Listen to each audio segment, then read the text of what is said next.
a barra mesmo.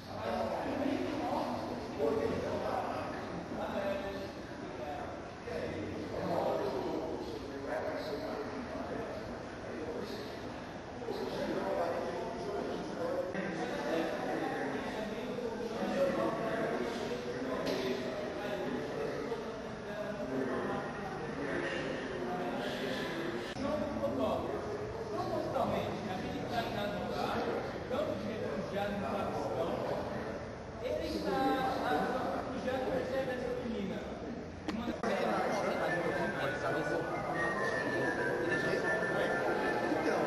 como eu disse.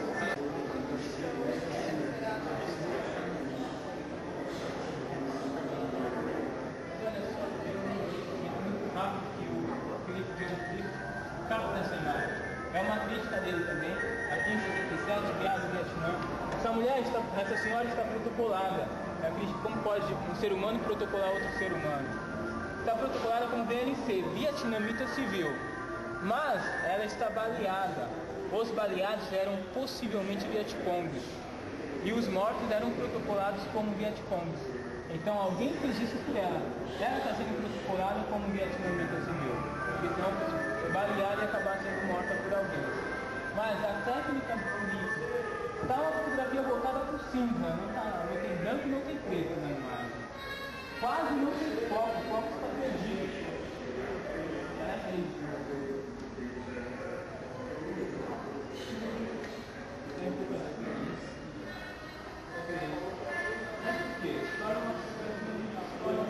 No meio rápido dele também, está falando rápido, tem que estar a imagem. Aqui eu fiz, mas interessante também, o principal, aqui você deixa ele mais forte e mais poderoso. O olhar dele voltado para lá de trás da objetiva, com a inclinação do rosto dele, passa ainda mais um ar de desafio, um ar de desafiante. Então a composição da fotografia, a intenção do René foi passar isso, já deixar ele mais poderoso, mais forte. Um pouco messiânica também, né, se for pensar. Eu acho que essa série de imagens aqui tem alguns personagens. O Guilherme Branco é um desconhecido, mas que passa uma imagem de Cristo, uma coisa meio messiânica de uma maneira. Essa daqui do Che Guevara também. Eu acho que remete. O Che Guevara é um personagem que remete a uma coisa messiânica, um cara que falava para as massas e que era um messias, que estava para trazer a América do Sul para um lugar melhor. Depois a gente vai ver o Muhammad Ali, que é outro personagem histórico muito importante, que é o primeiro esportista que foi praticamente como Jesus Cristo. Ele é um cara que fala, e tudo que ele fala tem muito sentido no contexto histórico dos Estados Unidos durante a Guerra do Vietnã. Então a gente conta um pouquinho da história dele a hora que a gente chegar lá. Mas eu acho que essas imagens que remetem de alguma maneira a uma coisa superior, messiânica, personagens que de alguma maneira falam de cima para baixo com a gente, são imagens muito fortes, né? E como ele falou, a colocação da câmera, da onde você vai tirar uma foto de uma pessoa dessa? Tem que ser de baixo para cima. Aquele cara também, você está num ângulo que você está um pouco de baixo para cima. Você está observando, é praticamente uma beatificação de uma imagem, entendeu? Surrealista. E aqui a intenção do Felipe é passar o surreal. Dá a impressão que é o próprio Salvador Dalí fazendo a fotografia, pintando a fotografia. Vocês já viram esses quadros dele? Do Dalí? São mais ou menos isso. Os quadros dele são todos, de alguma maneira, com coisas surreais, né? Por isso que a gente usa a expressão até hoje. Então, aí a fotografia em si, a massa é voltada para uma explosão atômica. Sabe que ela começa assim, ó, e abre, que nem da explosão atômica. E aqui é um ensaio chamado Jump de Felipe, onde tudo está pulando. Ele pendurou a cadeira e fez uma fotografia separada. Fotografou, pediu para o Salvador Dalí pular, fez a fotografia. Na água ele colocou mais densidade, alguém jogou. ele fez a foto, e assim os gatos, enfim. É uma fotomontagem. Fotomontagem. São várias fotografias sobrepostas. Não é Photoshop. Incrível, né? Na verdade, são os precursores do Photoshop. O Photoshop foi uma ferramenta inventada para atender a mente de pessoas como essa.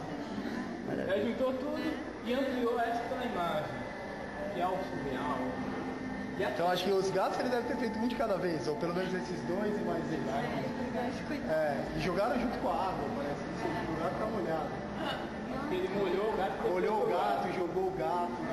Mas é uma imagem fantástica, né?